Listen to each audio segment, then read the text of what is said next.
ఇప్పుడు గురుకులాలలో వాళ్ళే కావాల్సుకొని భూలో కలుషితమైంది, పిల్లలు ఇబ్బంది పడుతూ ఉన్నారని ఒక అంశాన్ని బయటికి తీసుకొచ్చారు. నిజంగానే డైట్ ఛార్జీలను పెంచి 10 ఏళ్ళలో ఉద్యోగ కల్పన కల్పించి అన్ని స్కూళ్ళల్లో దాదాపుగా పరిశుభ్రమైన కిచెన్లు ఉండాలి. అన్నం వండేటప్పుడే వాటిని ఆ పాఠశాల కమిటీ మరియు వండిన కిచెన్ వర్కర్స్ టెస్ట్ చేసిన తర్వాతనే పిల్లలకు పెట్టాలి.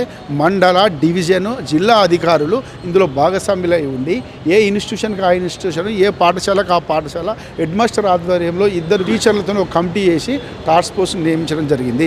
గత 10 ఏళ్ళుగా బీఆర్ఎస్ ప్రభుత్వం ఉన్నప్పుడు ఎవరైతే ఈ గురుకులాలను మధ్యాహ్న భోజన పథకాలను నడిపించిండ్రో వాళ్లకు అక్కడ పనిచేసే ఆ మెస్ కాంట్రాక్టర్లకు, మెస్ వర్కర్లకు మధ్యన ఏదైనా డీలింగ్ ఉండి పదే ప్రభుత్వం ఎంత పకడ్బందీగా చర్యలు తీసుకోవాలని ప్లాన్ చేసినా కూడా మళ్ళీ ఫుడ్ పాయిజన్ జరుగుతూ ఉన్నదంటే మాకు అనుమానం పురిగొల్పుతూ ఉన్నది.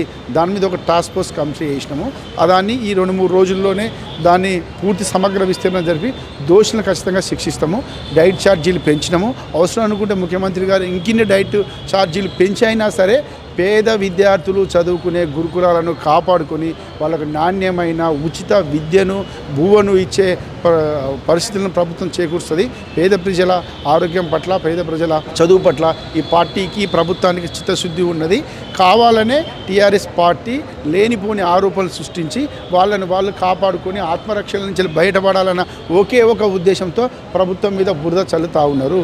మీరు 10 ఏళ్లలో ఎక్కడైతే పరిపాలన చేసిర్రో ఆ 10 ఏళ్ళు కేసీఆర్ చేసిన దీక్ష మీకు గుర్తు రాలేదు.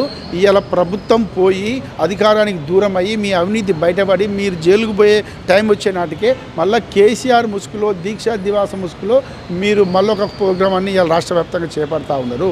నేను చెప్తా ఉన్నా, మీకు గుర్తుపెట్టుకోండి, మీరు చేసేది దీక్షా దివాస్ కాదు, తెలంగాణ దివాలా దివాస్. ఇది తెలంగాణ దివాలా తీసిపోయింది. మీరు 8 లక్షల కోట్ల రూపాయలు తెలంగాణ ప్రజలకు నెత్తిన అప్పు పెట్టిపోయిండ్రు. ఒక్కరికి కూడా ఉద్యోగం ఇచ్చిన పాపాన పోలేదు. విద్యను కానీ, వైద్యాన్ని కానీ, ప్రభుత్వ రంగ సంస్థలను కానీ అభివృద్ధి చేసింది లేదు.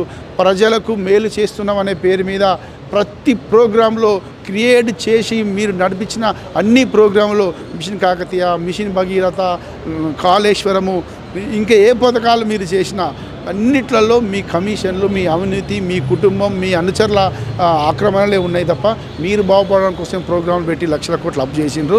మీ బతుకు తెరువు కోసమే ఇలా దీక్షా దివాస్ పేరు మీద కేటీఆర్, హరీష్ రావు కార్యకర్తలతో కలిసి భోజనం చేస్తుండ్రు. ప్రజల దగ్గరికి వెళ్ళి బాగున్నామమ్మా, మంచిగా ఉన్నామమ్మా అని చెప్పి మార్కెట్ల యార్డులు, కాలనీలు విజిటింగ్ చేస్తూ ఉన్నారు. ఏ రాజకీయ నాయకుడైనా క్యాలీతో నుండి దమాకుంటే అధికారంలో ఉన్నప్పుడు ప్రజల దగ్గర పోయి ప్రజా సమస్యలు తెలుసుకొని ప్రజలకు ఏం కావాలో తేవాలో అప్పుడు విస్తృతమైన అధికారాలు అంటే డబ్బులు ఉంటాయి. మీ అధికారం పోయిన తర్వాత మీరు ఇప్పుడు ఏం చేయలేని పరిస్థితుల్లో జైలుకు పోవాల్సి వస్తుంది, అవినీతి బయటపడుతుందని చెప్పి ఇలా మీ బతుకు తెరువు కోసం ప్రజల దగ్గరికి పోయి ప్రజలను మభ్యపెట్టి ప్రభుత్వం మీదకి కృషి కొలిపితే మీరు ఏదో ముంగడ పడతారు అనుకుంటున్నారు.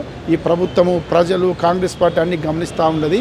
ప్రభుత్వాన్ని అబాసుపాలు చేయడానికి, ప్రజలను రెచ్చగొట్టి ప్రభుత్వ కార్యకలాపాలలో, ప్రభుత్వ ఇన్స్టిట్యూట్లలో మీ మనసుల ద్వారా జొరబడి ఏదైనా ప్రభుత్వ ప్రోగ్రాంలు ఫెయిల్ చేద్దామని చూస్తే కఠినంగా శిక్షిస్తామని ముఖ్యమంత్రి గారు నిన్న చెప్పారు.